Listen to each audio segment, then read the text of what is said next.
This podcast is general in nature and hasn't taken your circumstances into account. It's important you consider your personal circumstances and speak to a financial advisor before deciding what's right for you. Any general tax information provided is provided as a guide only. Now, here's Shane and Deanna.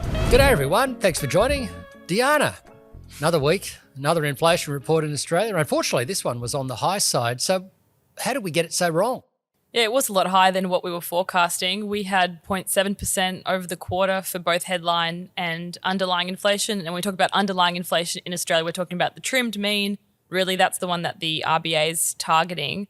And that meant that annual growth in the trimmed mean went up to 4%, which is pretty high. What you want to see is the pace of quarterly inflation come down, and it's kind of gone the opposite way in the March quarter. So it is a little bit concerning. But I guess the good news is inflation is still well down. It's still trending down on an annual basis. I think we peaked around 8%. We're now, 4% on the trim mean and 3.6 on the headline?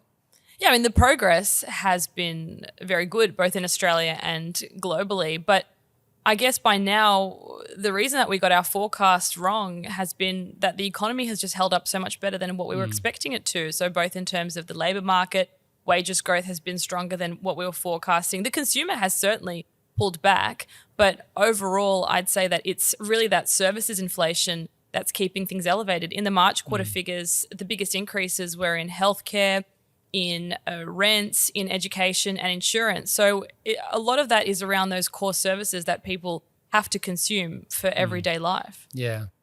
It's a bit depressing in a way. I must admit, I don't have a mortgage anymore. But I do feel for people with mortgages, particularly if they've gotten in recently into the property market. And you sort of wonder, what does this mean for the RBA? We had been thinking, maybe the middle of the year they'll start cutting interest rates.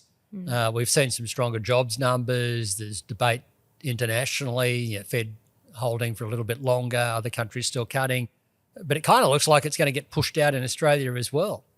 Well, unfortunately, I mean, I'm quite disappointed about that because my fixed rate rolls off early next year and I was hoping for a few rate cuts, but it's just hard to see the need for a rate cut right now. I mean, the RBA will probably even maybe reinstate their tightening bias because the pace of inflation has been picking up. I mean, I guess you could also say maybe that this is just a blip and that if you look at our forward-looking pipeline indicator, it's still pointing to lower inflation in the next 6 to 12 months. So we could see that in the next few quarters, the pace of inflation comes in below expectations. But even based on the RBA's current forecast, I think we'd need a lot of things to go right just to get their own forecast correct by the end of the year. So the risk is that they'll be revising up their inflation forecast and reintroducing their tightening bias. So a rate cut it probably can occur by the end of the year. But, there is a risk that we may not even see one until next year sometime. That seems to be pretty much the market consensus. I guess, or the money market consensus. I think economists all seem to have pushed out their rate cuts. Some are talking about later this year, some early next year. But one thing I take heart from, though, is that I remember the September quarter inflation numbers surprised on the upside. Then we got to the December quarter numbers, and then the monthly numbers came out for January and February, and they were all on the downside, which got me kind of excited. Well, maybe we're on the right path. And you sort of think, well, this one's surprised on the upside again, so maybe the next few will be back on the soft side. And it's sort of in line with the global data. In a lot of countries, you saw this increase in inflation in early 2024. So maybe Australia's just following that trend, even though I still think that Australia is different because of the mortgage sensitivity of households, that we have to see lower levels of consumer spending. I find it hard to reconcile how consumers are still keeping up with paying off large mortgages given the increase to interest rates. But I guess also the other thing that now people will be thinking of is what does this mean for the housing market? Well, that's a good question. And I must admit I've struggled with this one. I would have thought that Australia's high level of debt relative to income and these massive mortgage rates, you could have borrowed just 3 years ago at 2%, locked in for 3 years, 2%. Yeah.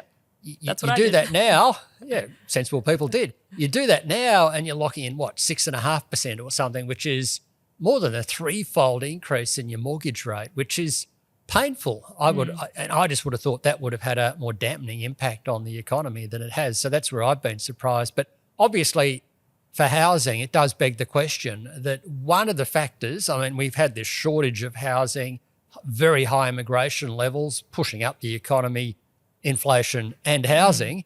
But you sort of wonder, well, that's still there. But another factor helping the property market this year has been hopes for or anticipation of rate cuts. Obviously, that helps existing homeowners hang on. They're thinking, well, I can hang in there if I can just wait a few months. And new home buyers thinking, well, I better get in now because rate cuts are around the corner, otherwise I'll miss out. Now you sort of wonder whether if rate cuts are delayed with the money market not assuming rate cuts till February next year, that it might start to exert more of a dampening impact on the property market. And so the rates of increase that we've been seeing, which have been averaging about 0.6% a month, might start to slow down a bit from here. So that's, I think, one to watch out for. I had been thinking it would slow down. They've been a lot more resilient than I would have thought. But I'd have to say with these delays in rate cuts that things might start to soften a little bit more. They're already out of interest, already quite soft in Melbourne. Maybe that spreads to other cities. And in the March quarter, inflation data, rents was obviously one of the biggest rises as well. I mean, can the government do anything here to intervene, try and do some sort of rental control? Look, I know the Greens are talking about rent controls. I heard one of them saying they want to put a moratorium on rent increases for 2 years. In other words, no rent increases for 2 years. The problem I have with that, when you interfere with free market forces and the price mechanism, is that it sends all the wrong signal to the people. You want to build more homes. You want investors to come in to supply more rental property. If their rents are frozen for 2 years at a time when their costs have gone up, then they're going to say, well, forget it, I'm not going to be here. And that could actually make the situation a lot worse. Like, to be honest with you, I think the solution is not with fiddling at the edges with the tax system and putting caps on rents and all that sort of stuff. The solution is making it easier for developers and home builders to get their homes made, trying to find ways to get them the cost of home building, the material shortages and the labour shortages, more training of apprentices, and also look at the demand side, make sure we balance the number of people we have come into the country each year. And don't get me wrong here, I'm a great fan of immigration. It's been fantastic for Australia. But at times you can have too much of a good thing. And maybe in the last year or so, it's been too high at 660,000 population growth, 550,000 immigrants. That's very, very high, and it's just overwhelmed the ability of the property market to supply property. So I think if you can get the demand side driven by people and ease up the supply side, then that's the way to go. But fiddling with the tax system, freezing rents, I think will just make the situation worse. It just seems like the government has more of a role to play around inflation, because if you look at the major categories that have had huge increases in inflation, it has been around construction costs, health, insurance and finance, gas, electricity, education. I mean, all of these areas are ultimately under the influence of the government. And that's a concern to me, that government may be playing a role here. I know we often say, well, some groups say, well, it's all the workers there demanding high wages, and other groups say, no, it's all the supermarkets putting the prices up.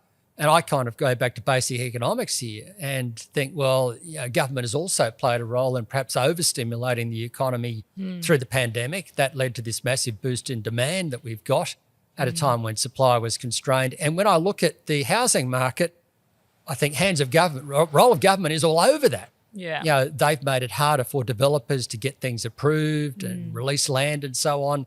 They control the immigration levels and so on. So the government is playing a big role it should be playing a bigger role in trying to fix these things up. But unfortunately, a lot of what it's done has actually made the situation worse. And so the higher than expected inflation data obviously will surprise the government as well, because their forecasts were for lower price growth. Does that have any implications for the budget comes out in a few weeks? I mean, maybe the government should be thinking about tinkering some of its cost of living policies that it was going to put in place, because do we really need more cost of living relief at a time that inflation is proving hard to bring down? Well, that's a good question. And unfortunately, the inflation numbers tell us that there's still an issue there, and government has a role to play in trying to get inflation down. We've also heard a lot from the Treasurer coming back from the US, the IMF meetings, telling us that the global economy, the outlook is fragile. So it's kind of opposite to what the IMF's saying. Yeah, it surprised me a little bit, because only a week ago we had the IMF coming out and upgrading its forecasts. I know some countries went down, but the average went up. The IMF was been forecasting 3.1% growth or something like that. Now they're saying 3.2. Not a big move, but it's hardly the dire situation or the confronting situation that the Treasurer was referring to. So that surprised me a little bit. I kind of wonder whether he's trying to talk down expectations, though, amongst his own party members and the general community, hoping for more. And he's saying, well, there's a bit of uncertainty out there. Don't get too excited. They're trying to blame the global outlook for the problems. Well, that's possibly part of it. But I think when it comes to the budget, the basic picture globally is still one of surprising strength. For the last few years, everyone's been worried about the global economy. There was the Ukraine crisis and so on. That's continuing. The Middle East, inflation, interest rates. And yet the global economy has been growing around 3%, not too bad. And our commodity prices are coming in higher than was assumed back in the most recent budget update in December, which means more money flowing to Canberra.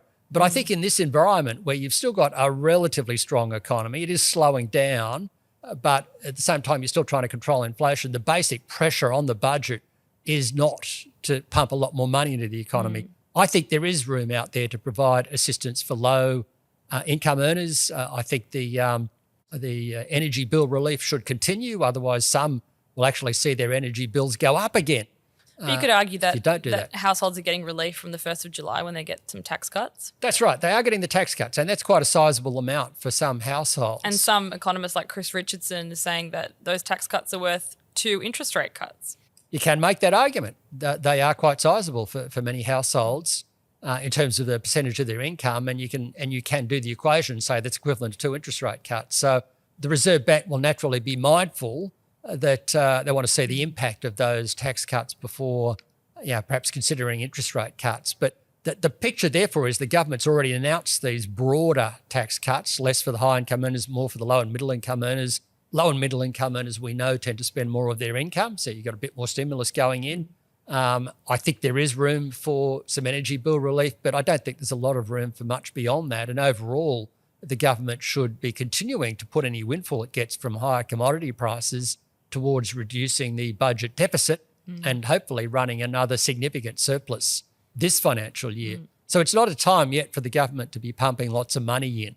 Maybe that comes later down the track when the economy slows more decisively, but we're not there yet. Right now, the budget should be focused on not adding to inflation, not making the Reserve Bank's job tougher than it is, and ultimately paving the way for lower interest rates. But we will have an election next year, so maybe there will be some sugar hits in there. Yeah, we've got to be realistic here. This is politics. This is not just the Reserve Bank looking at things from a clinical economic point of view. They've got to allow for the politics. But that said, if the next election is, say, next May, there will be another budget before that. And maybe that's the time where the government gets a bit more flexibility to provide more goodies. But this time around, beyond helping low-income earners and the already announced tax cuts, I think the focus should really be on fiscal constraint to help bear down on inflation. Okay, that's it for today. Thanks, everyone. Thanks, Shane. Until next time. Thanks, Deanna. See you next time. For more info on Shane and Deanna's podcasts and reports, head to the Insights Hub at amp.com.au.